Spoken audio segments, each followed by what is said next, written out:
On this episode of the Neutral Wisdom podcast, Satanic Warlock Robert Shirley discusses tattoos and body art and is joined by Satanist Sammael of Defining Point Studio and citizen Darci Levy, a tattoo collector and body art enthusiast.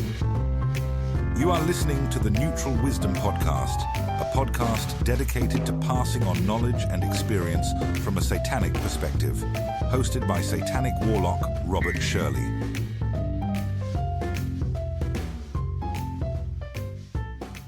Greetings and welcome to the Neutral Wisdom Podcast. I'm your host, Satanic Warlock Robert Shirley, and in today's episode we'll be discussing tattoos and body art. I'm very pleased to have two separate interviews on the show today. First up is Satanist Sammael of Defining Point Studio.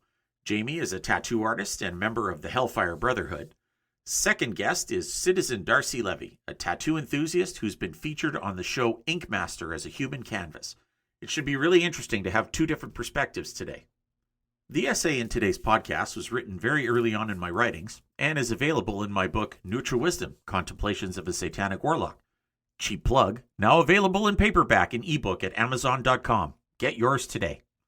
At the time I wrote it, I was very much focused on the Satanic Warlock and the teachings of Church of Satan Magister Dr. Robert Johnson. While I still embrace all of the lessons and experience I gained from the Warlock Academy, I've since expanded my work to include satanic principles in a broader sense in both my writings and my podcast. So consider the essay a period piece. While written from the Satanic Warlock's perspective, it's still a great topic for everyone. Before we bring our guests in, I'd like to remind the audience that I'm no spring chicken, so I remember when tattoos were for sailors and criminals. Ignorant as I am, I can't recall when body art and body modification became popular, but it suddenly seemed to explode in the late 80s and early 90s. And if you have ever gotten any tribal tattoos, first of all, you're aging yourself, and second, you know exactly what I'm talking about. Nowadays, everybody seems to be covered in tattoos or have some sort of body modification. Good for them, I guess, and very good for the tattoo industry. But in 2023, Advanced Dermatology in Chicago, Illinois, did a study on statistics surrounding tattoo opinions, regrets, and removal. The study found that tattoo removal is becoming an increasingly popular option for those looking to get rid of their ink. Nearly 1 in 4 Americans plan to have tattoos removed in the future. In fact, 51% of all surveyed plan to have at least one tattoo removed. As I'll read in my essay, that shit is permanent, kids. But with all of the instant gratification in society nowadays, it's not uncommon for tattoo artists to do an entire sleeve for a first tattoo. My own sleeves took about 2 years to complete. It was an exercise in patience. Every piece I got was considered carefully, as opposed to now where I really don't care what I put on myself. So I have to wonder what my nephew, who got a sleeve of the Legend of Zelda Majora's Mask video game characters, is going to think of his decision when he's in his 50s and his tattoo is outdated. Not only because he no longer plays video games, but because the next generation will have no idea what that tattoo is supposed to be. Hell, I dressed up my own kid as Kiss's Ace Frehley for Halloween when she was 6. All of the adults knew who she was, but kids her age had no idea. Same thing with time period tattoos, I think. Again, with the tribal, or the Old English script. Anyway, this essay from my book, again, written more from the perspective of a satanic warlock, deals with the reality of living with a lot of tattoos, something that tattoo sites and TV shows don't tell you about. This essay is titled, I Won't Show You Mine If You Don't Show Me Yours. Don't you have any tattoos? I think this is a more common question these days than the traditional, do you have any tattoos? In this day and age, people of all ages and walks of life are being inked up, whether thanks to reality TV or just blindly following a trend. Before jumping into any type of body modification, one should educate themselves as to the process and possible risks of doing so. Fortunately, there are a lot of resources available to one thinking about getting their first tattoo. I find that a lot of the websites and information out there will tell you the Tattoo 101 type of information, like how to choose one for yourself, what not to get, in case you ever end up in prison, places on the body where it hurts the most or the least, care for your new tattoo. Even the Satanic Warlock provides articles with advice and guidance at thesatanicwarlock.com. However, I haven't found anything that deals with the reality of having tattoos. I'm covered in tattoos, having started in my 20s and collecting over the years. I got a majority of my work when I was a biker. In recent years, I've become friends with the owner of a tattoo shop, and as a favor to the artists there, now I let the apprentices practice on me. I'm quickly running out of blank skin to work on, which is good because I'm getting older and older skin is hard to work. Does the Warlock look at tattoos any different than the rest of the herd who are currently popularizing them? Is there anything from a Warlock perspective that we should consider regarding tattoos? As a Satanic Warlock and having spent hundreds of hours under a tattoo machine and then living with the results of that work, allow me to give you the benefit of my own real-life experience before you go tatting yourself up. You're going to look like one of the herd. Back when I started getting tattooed, it was still only for bikers, criminals, and sailors, and nowhere near as trendy as it is today. Tattoos of any kind turn heads, and not always for good reasons. Now all my work looks old school because it is. It's faded in. I look like I've had them for years because I have. Before you get tattooed with that awesome sleeve, do yourself a favor and take a look around. Everyone is sporting an awesome sleeve these days. Do you really want to show everyone what an individual you are by getting the same type of tattoo as the girl next door? If you do decide to go ahead with that full sleeve, remember, tattoos are permanent. I shouldn't have to say this, but here we are. The problem I find with people in tattoos today is that everyone's in it for the instant gratification. As cool as it would be right now having Insane Clown Posse inked permanently into your cheek, that might be what we would call a career-limiting move, especially if you don't have a career yet. If I had let my daughter, Little Wiz, get tattooed with everything she wanted when she wanted to, she'd be full of Care Bears and Dora the Explorer. She started liking tattoos at 5 years old. This is important advice because I have some shitty tattoos myself. Fortunately, they're all surrounded by good pieces, and so they're not as noticeable. You may not have that luxury, especially if you're getting your first or second piece. Laser removal and cover-ups are expensive. Make the right choice the first time because no matter what you do, short of amputation, you're stuck with that tattoo or some kind of mark in that spot for the rest of your life. Use lesser magic to earn your ink. And I don't mean in a gang or as a pirate. I'm in a professional career. I travel across the country doing assessments and teaching my craft to a wide audience. In my line of work, visible tattoos would definitely take away my credibility as a management advisor. But not for me. I earned my ink through lesser magic. When I wear a suit or other business attires, my throat, hand, and finger tattoos are all visible. However, when I'm doing a lecture or an audit, this never gets noticed. I've developed a reputation in my field as a subject matter expert. Over my years in my career, I've provided enough effective results that the tattoos have become part of my mystique. People expect to see the tattoos when I visit. Once you've developed a sound reputation, you can show up with whatever body modifications you want. In fact, when I get new work done, nobody even notices, and that includes my throat piece and both of my hands. Make your tattoos part of yourself and use this to your advantage. Once you have tattoos, people are going to show you theirs. I've had the misfortune of seeing all types of unsolicited body art, from the giggling, "Oh, I got this in college," cherries on the ankle, I hate those, to a full pants-dropping display in a bar because, "Dude, you gotta check out this sick leg piece." For some reason, when someone sees your ink, especially if, like me, you have a lot of it, they feel like you share a bond, and as a brother or sister of ink, they feel compelled to share. Let me tell you, this gets old real quick. And yes, even if the girl is cute. Not having ink is also a style. Now, although I have a lot of ink, Ms. Wiz has none. Not a drop. First of all, she likes the dynamic look we have when we go out together. I myself am sure people are wondering if I'm out with my parole officer on an outing, but she loves the attention. For you students of the Satanic Warlock, that is part of her command to look. She also hates the trend. All she sees with regard to tattoos these days, aside from mine, is all of these suburban flabsters in the springtime who just can't wait to show off their new tattoo they got over the winter, all while wearing too short shorts and tank tops which they have no business wearing. Okay, maybe I'm paraphrasing that into my own language a little bit. My show, my words. My wife says she has her own thing going on by not having any tattoos. I have to say I agree with her. You could buck the trend by not getting any ink. Just saying. If I might suggest, if you still think you want to get a tattoo, might I recommend trying a temporary tattoo first?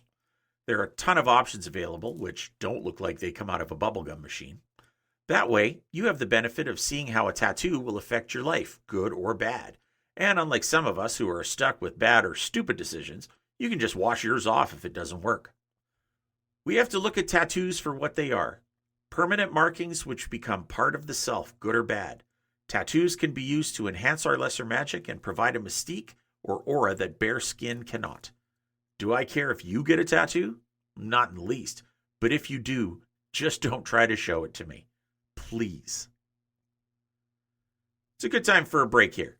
When we come back, we'll welcome our very special guests to provide their own take and perspectives on tattoos and body art. You are listening to the Neutral Wisdom Podcast. For questions, comments, or suggestions, email us at information.neutralwisdom.ca. Devilish Gentleman Enterprises is pleased to announce the release of Neutral Wisdom, Contemplations of a Satanic Warlock. This book, the first publication by author Robert Shirley, provides a detailed exploration of the philosophy, principles, and practices of Satanism from the perspective of a satanic warlock.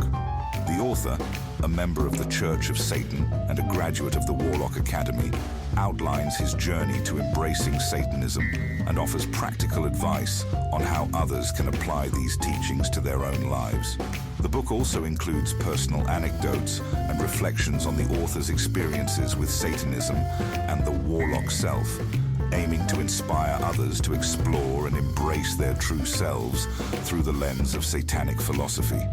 Overall, it serves as both a guide and a personal manifesto for those interested in the satanic path.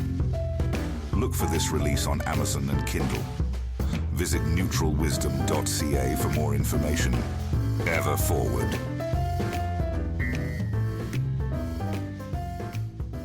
And we are back with the Neutral Wisdom Podcast. I'd like to welcome our first guest, Satanist Jamie Sammael of Defining Point Studio. Jamie's been tattooing for 25 plus years and has some really great perspectives on body art from the artist point of view. Welcome, Jamie.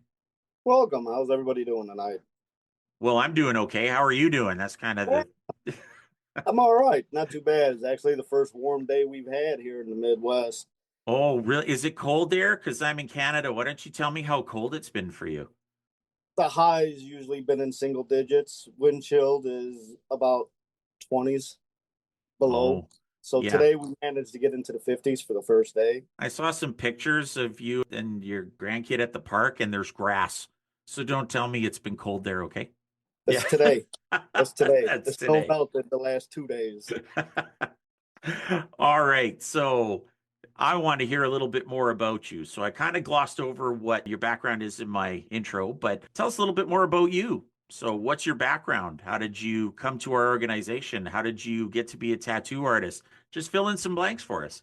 Let's see. Starting out with the organization, I suppose, I probably began my process just as everybody else that's a member of the organization. You kind of never fit in with what society wanted you to fit in, so you started to look into other things.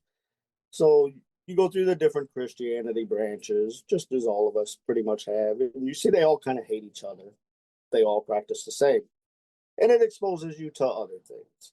Growing up, I was a martial artist, so I was exposed to a lot of the Eastern philosophies, which was great. Unfortunately, their end state was kind of the same as the Hebrewic faith, and I kind of had a problem with it because I never really believed in anything like that. So that led me down the pagan ways, and being I'm half Native American, so I looked into shamanisms and whatnot, and they were all fine, I guess you could say, but they all had the same thing. That wasn't me. And then I came across the Satanic Bible, probably in my late teens, early 20s. And it was just one of them aha moments like, wow, this is really me. And there's other people like me. It was at that point when I was like, Satanist. So I've been practicing and living the philosophy the best that I can ever since then. And it wasn't until recently where I became more involved with the church. As far as tattooing goes, I've been tattooing off and on since probably 98, pretty much independent tattoo artist. I never really worked at a shop, just here and there. I mean, like a lot of other artists, you practice on yourself, you practice on your friends, and whoever else would let you put a needle in them. So you started out as a scratcher then? Yes, single Okay. needle, fine lines. I Oh my wish goodness. How many party dots have you done in your time? oh, so many, so many. I might have one or two still on me. And one good thing about it is you got good with line work. And then you get old and your eyes kind of go bad. And now you just want to do a lot of shading and coloring. It's a lot easier on the canvas as well when you're just doing shading because I loathe line work. I try not to get any pieces that have a lot of line work. Just, I don't have to. So that's fine. That's what I always tell people. They don't believe me though, but I say general rule, more needles, less pain. Yeah, But definitely, definitely. And what amazes me though, you said single needle, and a lot of these guys, especially the Latino artists and the Mexican style of tattoos, that's all single needle. And the yeah, work that they're pulling is unbelievable, number one. And number two, look at these dudes with the bodysuits completely in that style. I mean, how many hours would that take with a single needle? forever. It takes forever. And even when you get beyond that, if you even just start with the little stick and poke hand tattooing, that takes a while. But the single needle, like I said, a lot of the artists, especially when you get into your founders of it, your forerunners that came out of California, that's where they all started from. And the work is unbelievable. It still holds up to what's out there today. So, with your single needle rig, did you buy a machine? Did you build a machine? Initially, I built my own machine. How'd you And build that? I think the first one I built was with a Walkman motor and then trimmer motors. And you find like you can use guitar strings. You can use sewing needles, but them tend to be a little thick. Them hurt a little more. Sounds very sanitary. I'm sure Yeah, the Department of Health probably passed every inspection that you had. well, back then it wasn't. They didn't look at you like that back then. Now you got to jump through a lot of hoops now to do it. Every year I have to get recertified. I have to test. I have to take classes every single year to get certifications to tattoo. Bloodborne pathogen training and all that stuff. Yeah. Every year. Because nobody cares if you get Hep C anymore well, I mean, that's kind of one of the funny stories I have that I always share is I was getting a piece done in a rather questionable shop, and the artist that was working on me, his phone rang in the middle of the session, and he came back and he was just furious. He says, I need a smoke break. I said, why? He says, I just found out I got Hep C. I'm like, well, you might as well finish. I mean, there's no point in me walking out of here now. So luckily, no, Hep C free, but these kind of things will happen. So thankfully, the hygiene standards are a little higher now than they used to be. I would definitely say so because back then we called them parlors and they were exactly what you would think they were. You pretty much tattoo bikers and it was not the cleanest of environments at all. Now you go in and everything's bright white, lights bright, looks like a doctor's office. And the tattoo clients have changed too. Like you say, it used to Dramatically. be bikers, criminals, and sailors, and now I think everybody's swinging a full sleeve, along those lines. But we'll get to that. We'll get to the placement, and especially when somebody's starting out, because I kind of have my own thing about people, getting their faces and their hands done before they get anything else. But we'll get to that. For yourself, how many tattoos do you have? When did you start getting them? And do you have any that are significant to you? I started out tattooing myself, so I had a whole lot of bad work. And majority of that bad work has been covered up by myself as time went on, and I continue to work when I got the time to work. I got one sleeve. The prominent piece on that sleeve is a Cthulhu, and everything else around it kind of revolves around Halloween. Probably my most significant one would be my most recent one. I had the Warlock Academy brand tattooed on my chest. That was an interesting experience because it was one that I could not do myself because of the placement. And I did not want to attempt to find lines being in that placement. So I went to one of the newer studios and it was definitely kind of different. Where I tattoo out of and where they tattooed out of is like night and day. Yeah, and that's what you're used to, right? You're used Yeah. to your own environment Yes. and going somewhere else, trusting your skin to somebody else. But you know what? That's a really good looking piece. The artist that did it did a lot of good color packing, a lot of good line work in that piece. So nothing to be ashamed of there. I was actually pretty impressed with it. She was a young girl too, I think 20 maybe, and she was just coming out of her apprentice stage, and I was pretty impressed with her work. I really was. As far as your own tattoos and your own style, what would you say that your tattoo style is? Are you traditional, like American traditional? What would you say that your personal style is? I never really had a style. Said coming up the way I did, it was just you could do what you wanted to do when you could do it. So everybody had their own designs they wanted, and over the years, you start getting off the wall requests of what they want. If they want a balloon with an elephant or a tiger, and they want a war machine, or and they want you to make some nice piece with a big heart around it, and it's just not aesthetically pleasing. And at the time when you're trying to get your foot in the door, you kind of come up with stuff. Now, I don't really try to do anything like that. I tend to stay with larger pieces. Once again, older line work. So the larger pieces seem to work with me better. Starting out, I did a lot of black and gray, which I thought was really my prominent style. But when I started doing a lot of color packing, I tend to get all right with it to where now that's what people want is the color packing from me because most of the time it don't fall out, I guess. I don't Mhm. know. Well, okay, so you've said some things about people asking for weird stuff. So we're Yeah. not talking about the lion, the rose, and the pocket watch. We don't need to go down that road because we all know how we feel about that. But for you, are there any tattoos that you won't do or areas of the body? For the longest time, I would never put somebody's spouse's name on them just because general rule is usually once it happens, that relationship goes downhill and then they always remember the experience. And I've always tried to create an environment where it was an experience and not just you were getting a tattoo. That connection that I'd always have with a client, I always tried to build more than just a tattoo. Now I looked at it as, well, I'll be covering that up. Yeah, you're paying for it and you'll be coming back to see me. So we definitely got to go bigger. Well, Ms. Wiz has always said, never put your name on me. So I work around it. I have a tattoo of Ms. Wiz as a zombie on my shoulder because, it's great. It's Ms. Wiz as a zombie. So as long as we're together, that's cool. And if we ever split up, that's cool too. It's kind of a win-win. I have other tattoos that symbolize her, but never the name. I think it was important not to do the name. So what about areas of the body? So my own personal artist will tattoo intimate areas. Do you do that or have you done that before? I haven't done it. I never said I wouldn't do it. I just know doing them spots cost a whole lot more.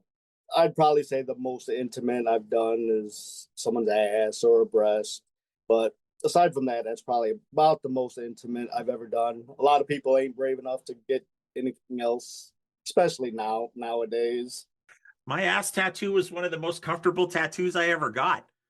Yeah. I walked into the shop one day and my artist said, "Hey, what are you doing later?" I said, "You're not tattooing my ass if that's what you think."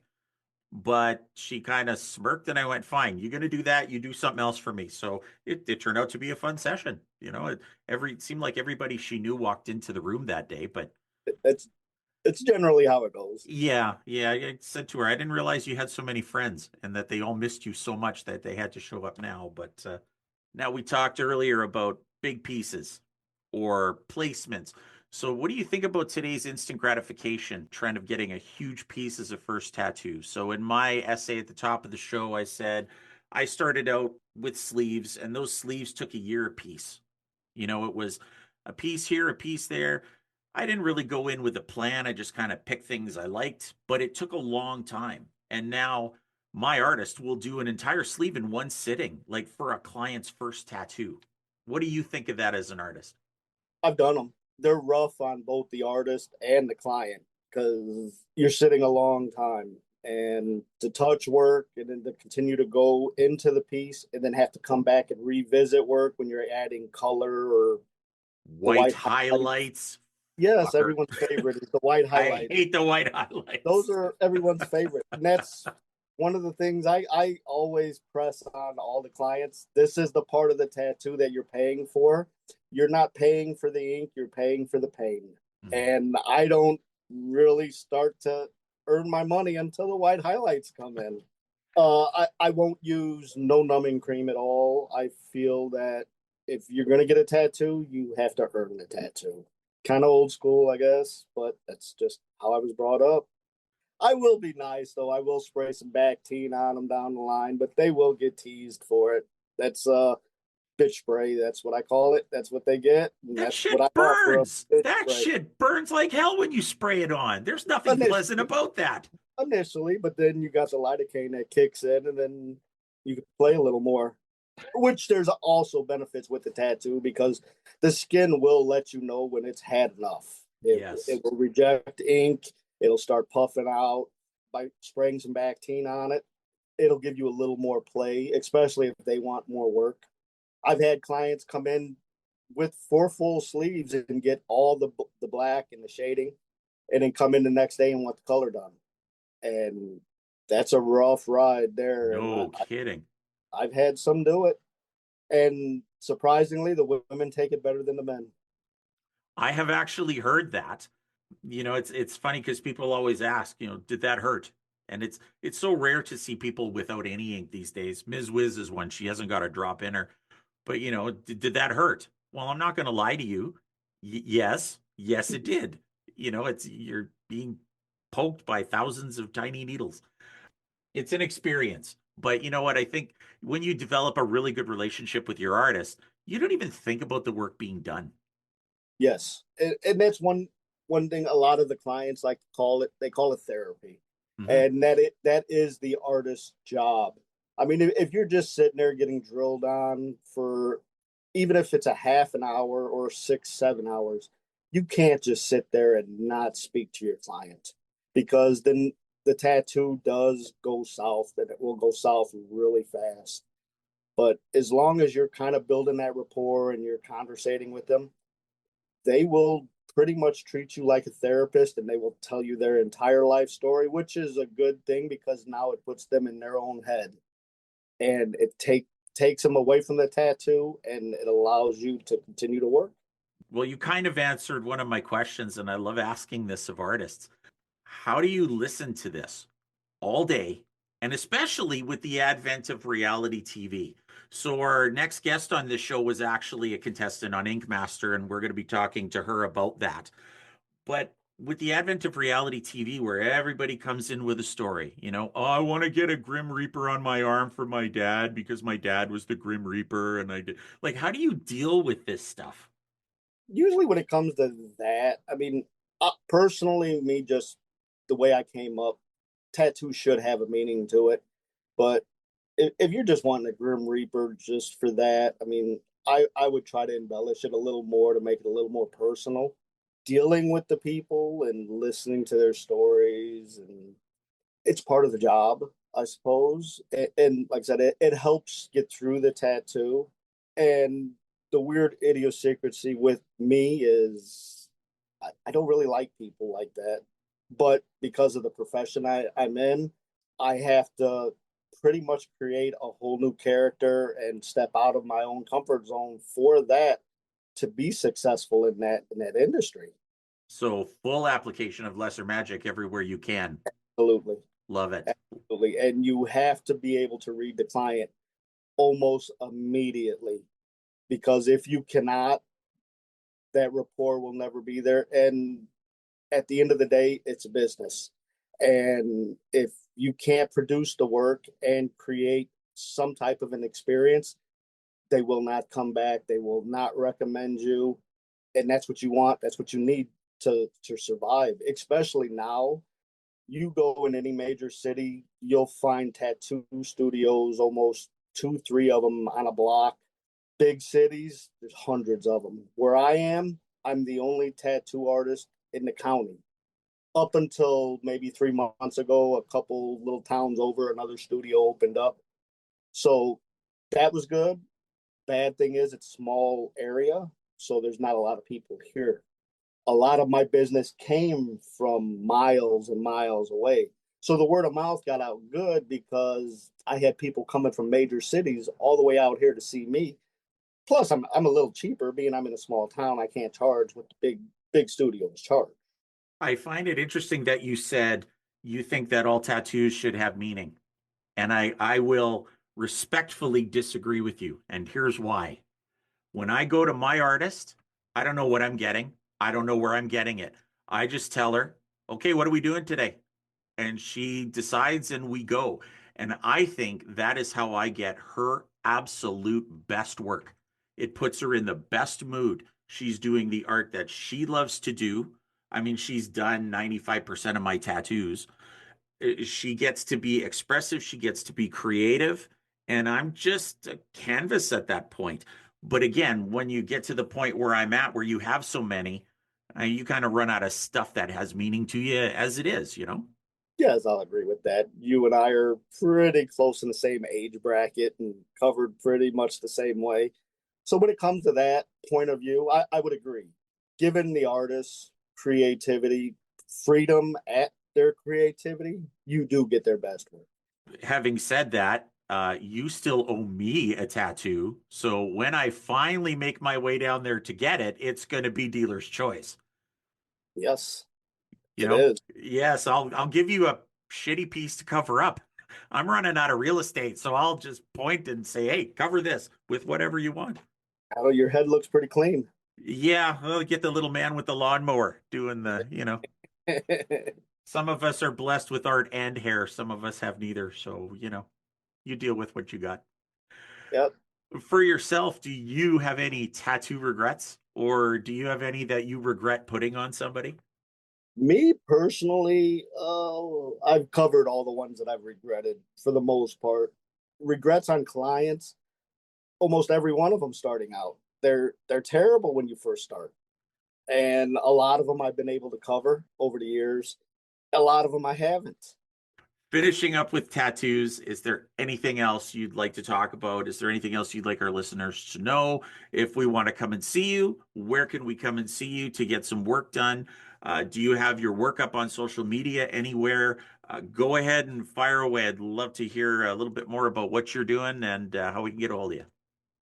Uh, as far as me and my tattooing or my artwork, yes, I post it pretty much on all my social media outlets. You can find it on Facebook, Instagram, TikTok. Occasionally, I'll even throw it up on Snap or Twitter. Magister Frost has got his platform. I'll occasionally post there. You can always reach me directly on Messenger. You can reach me through my email, which I believe is posted out on all of my social media platforms. I can have business cards. Other than that, if you're ever in the Midwest, Central Illinois area, find me anywhere. Come out, reach out to me. My brand is Hell in a Cell Illustrations. You can get custom tattoos. You can get custom paintings, drawings, graphic work. As you stated earlier on, I tattoo out of Defining Point Studios out in Central Illinois. So if you can't get a hold of me directly, you can always contact the shop. And if I'm not there, they will send a message to me. Fantastic. Thank you very much for doing this today, Jamie. Much appreciated. And like we talked earlier, I think I'm going to have you on for a future show for a really interesting topic. So we'll be in touch for sure. Oh, absolutely. Thank you for having me. I had a blast, and I look forward to the next episode. Talk soon. Our next guest is a welfare fraud investigator, and I am definitely going to have her back on for another show to discuss that.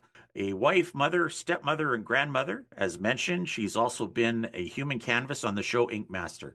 Here to share her experiences and views on body art from a canvas perspective is citizen Darci Levy. Hello there, Darci. How are you today? Good. How are you?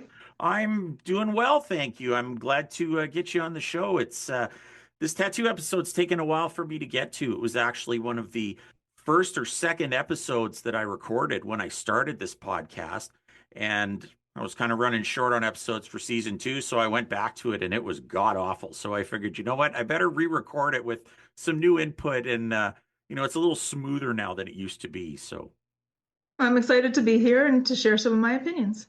fantastic. Looking forward to it. So other than what I said about you in my intro, let's hear a little bit about you, your background, How did you come to our organization? Things along those lines. Well, I mean, I've pretty much grown up in the same area, and it happens to be the Hudson Valley. So I work in Poughkeepsie, and we all know the Black House is there. I read the Bible back in probably 91 or 92, and it resonated with me, even though life has gone and there's been ebbs and flows as far as how in depth I've been in researching, reading, and growing as a Satanist. I always felt I lived by the philosophy. And I finally did apply for membership last year, and I just want to continue on, open up the floodgates and go from here. Do you feel like you're a little bit more immersed in it since you're kind of in the heart of the action? I think of the opportunities there, and I think that's something that in hindsight, I could have taken that opportunity to be more immersed and part of it and active years ago. Life happened, and the opportunities are there and endless right now. Yeah, exactly. And it's a great community to be a part of and a beautiful part of the country. We were just there in September and we were in Manhattan and then we came up to Poughkeepsie and we just didn't want to leave. It was fantastic there. I certainly enjoy this area. So with regards to our topic for today, you're a collector of body art, much like myself. And I've seen some of your pieces on television, but we'll get into that in a bit. So what other pieces do you have? Are you finished? Are you getting future work? How's the body art shaping up for you right now? I'm definitely not finished. I started 30 years ago, as soon as I turned 18.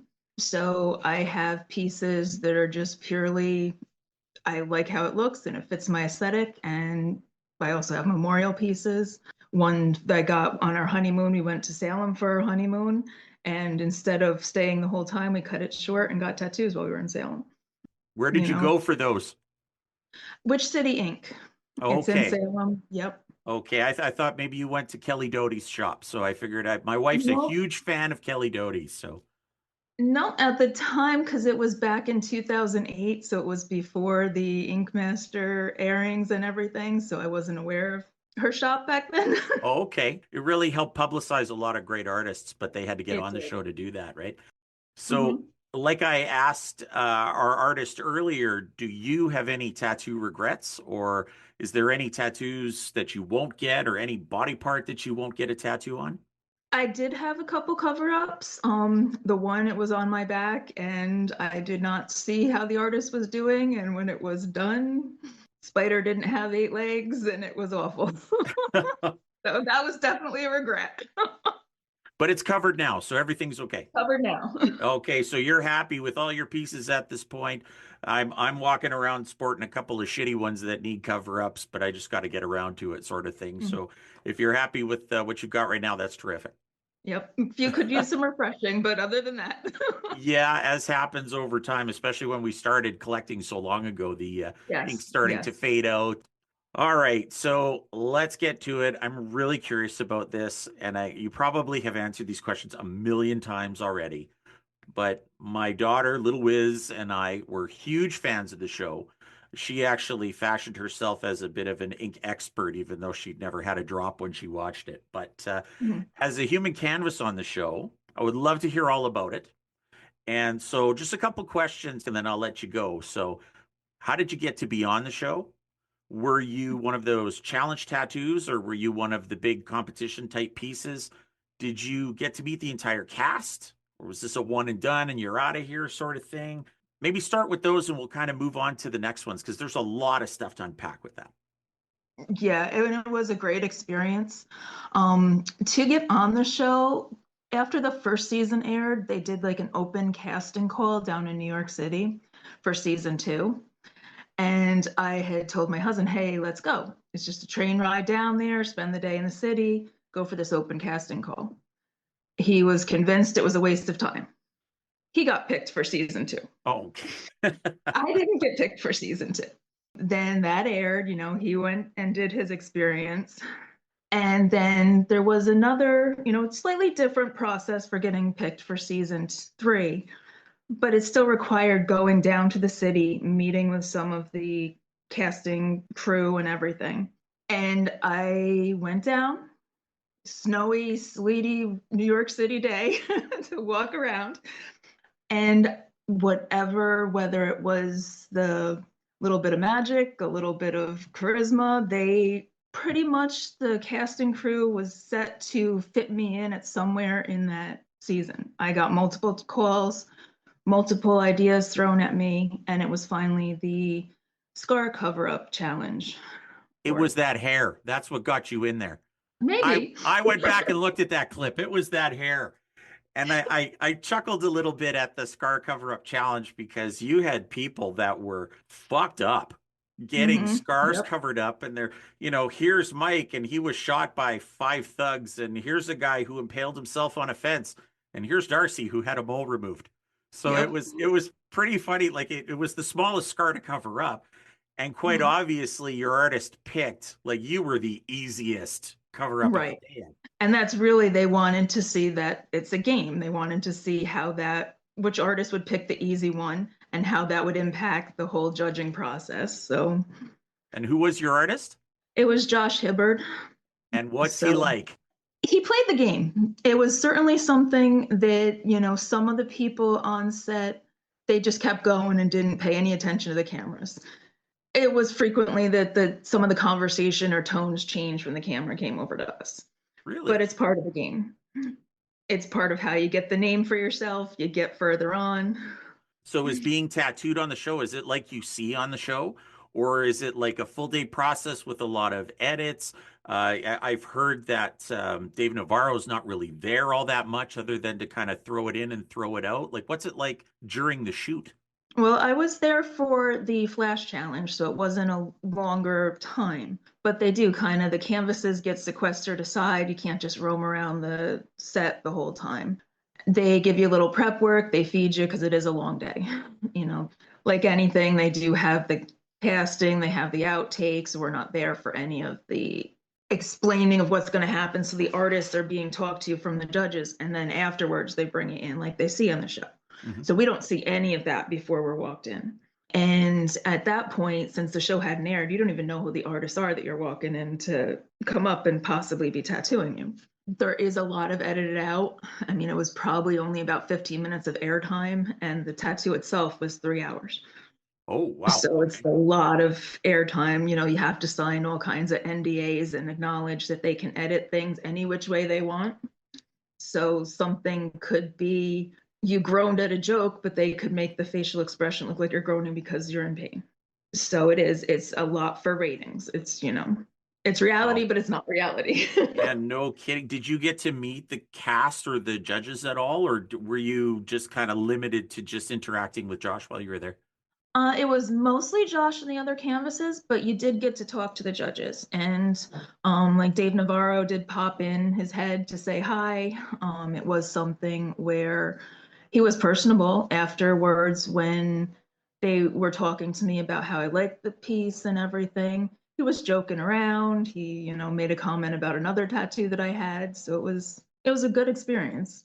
But Peck and Nunez, I think, being some of the more colorful, Navarro has to play it straight because he was the host, but Peck and Nunez are Peck and Nunez. And I've heard they're like that in person as well.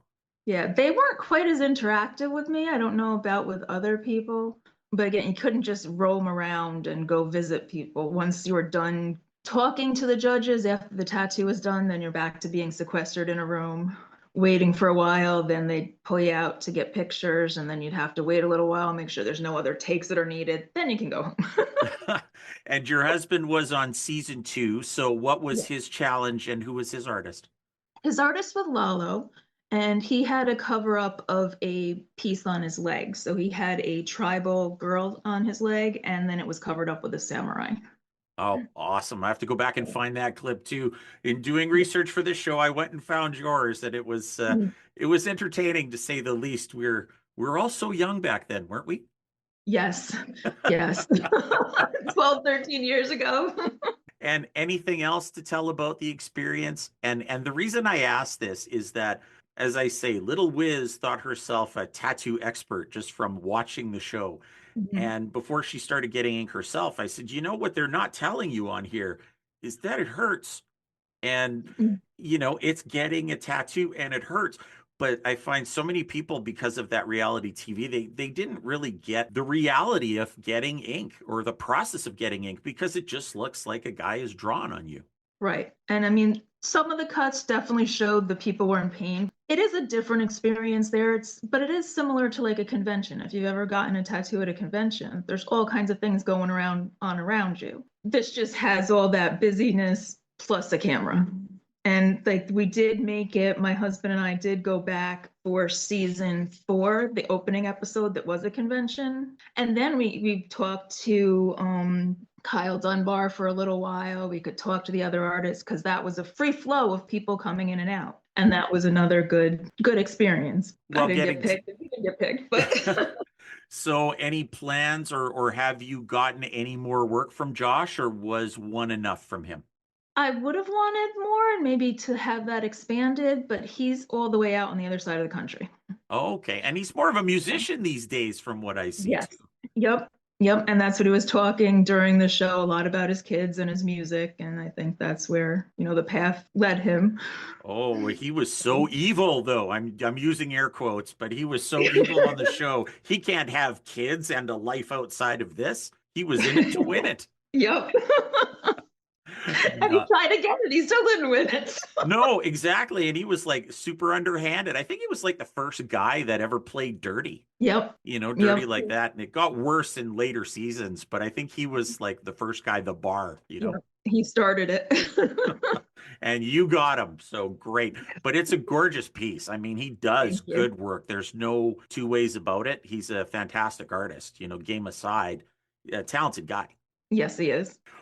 Thank you for sharing that. And I really wanted to talk to you about it on here, knowing you've probably answered these questions a million times. It's probably the kind of thing you don't tell people a lot, but it's a great addition to this show, because we had an artist on earlier, and this is the art from the canvas's perspective, which is terrific. And you've done it so that everybody can see it. So, Yes.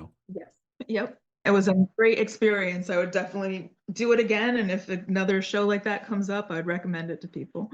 As I was talking about with Jamie, the closest I've come is the day I got my ass tattooed. It seemed like every friend my artist had decided to visit that day.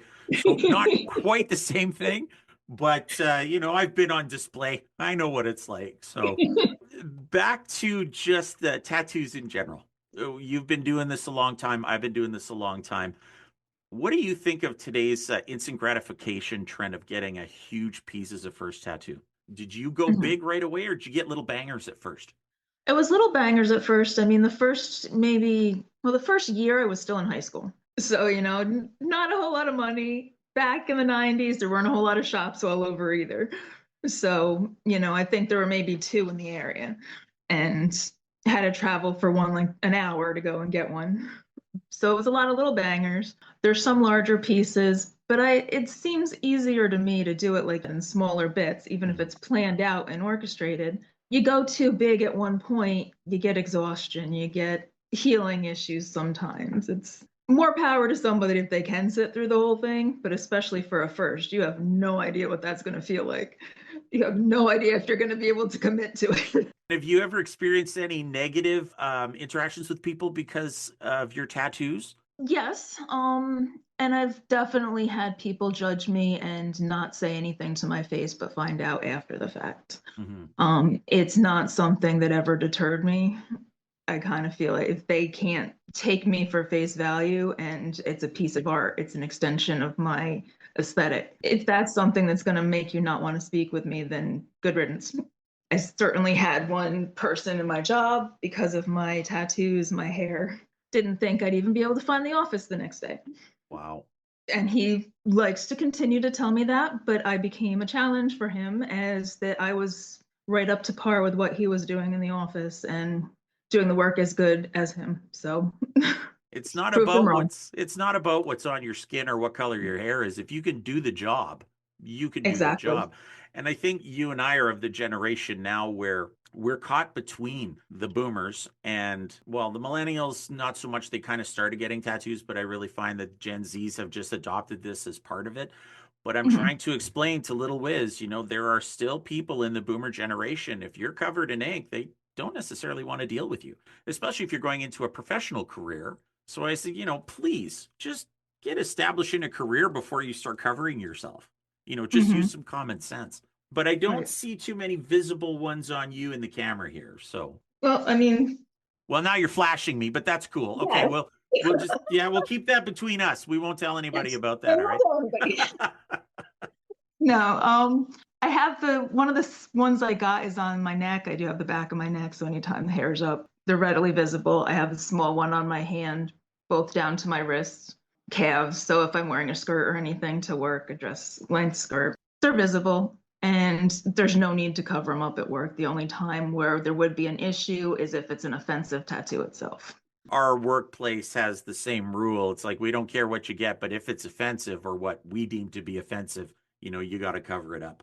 Exactly. But you're not going to go up on your face or onto your hands or anything like that, are you? Probably not the face. I can't say that it's 100% definite. A smaller, delicate one could happen. I did have a dermal piercing on my cheek that just didn't heal. It got a few bumps at a concert, so had to come out. But well, your journey's continuing, as all of ours are. I'm quickly running out of real estate, so now I'm going to the cover-ups. Well, some regret, some bad work, but it's a fun journey. I thank you very much for being here and sharing that with us. And is there anything that you have going on yourself, like any projects that you're doing, any websites? Love to hear where we could get a hold of you, or if we want to get in touch with you, how would we do that? well, I don't have any websites or any real projects other than just trying to get through a bunch of the reading that I had been putting off and trying my hand at a lot of different crafts and touching that off. But lots of people, when they see what I do, they ask if I'm selling it, and no, I just do it for myself. But you can certainly find me on social media. I have Instagram, I have Facebook. I'm pretty open to accepting requests. Well, and you got those cool ass spiders. I do. I love those spiders. I mean, my wife is so freaked out by spiders, but she said, ask Darci about her spiders. So on behalf of Ms. Wiz, tell us about your spiders. Well, I have a few jumping spiders. We had a tarantula years ago, and at some point I would like another one. But these are much more docile and easy and, cute. So right now they're kind of in hibernation mode. But I mean, you see the Lucas the spider, they really do act like that with the head tilts and the cleaning and the jumping. So it's fun. So there you go. If anybody out there has questions on tattoos or spiders, Darci's the person to go to. I will do my best to answer any questions. No, that's great. I very much appreciate you being here today. Like we talked about off air, I would love to have you back on for another topic or two. So I definitely plan on keeping in touch, and hopefully you'll consider coming back and doing this again with us. It was a great time, and I certainly will come back if you'll have me. Fantastic. Thanks very much. Have a good one. Okay, you too. Thanks. There you have it. Tattoos and body art from a couple of different angles in the industry. Of course, those are their opinions, so make sure you do your own research and put a lot of thought into your own pieces and art. And that about wraps it up for this episode of the Neutral Wisdom Podcast. I'd like to thank all of you for listening, and a huge thank you to Jamie Sammael and Darci Levy for being with us today. Check out their socials and websites. Please drop a like or a comment down below. A like and a follow or subscription go a long way to help grow this podcast. For questions or comments, you can email me directly at information@neutralwisdom.ca. You can listen to us on YouTube, Spotify, Apple Podcasts, Google Podcasts, and anywhere else you get your podcasts. Check me out on Facebook under Robert Shirley, and check out Instagram at neutral_wisdom. And be sure to visit the website at neutralwisdom.ca. And don't forget, Neutral Wisdom, Contemplations of a Satanic Warlock, now available at Amazon.com. Until next time, ever forward.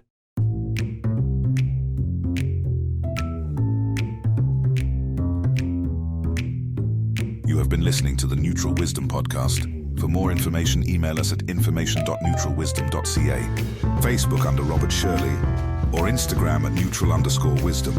Also check out our website at neutralwisdom.ca. Program copyrighted 2025. Devilish Gentleman Enterprises.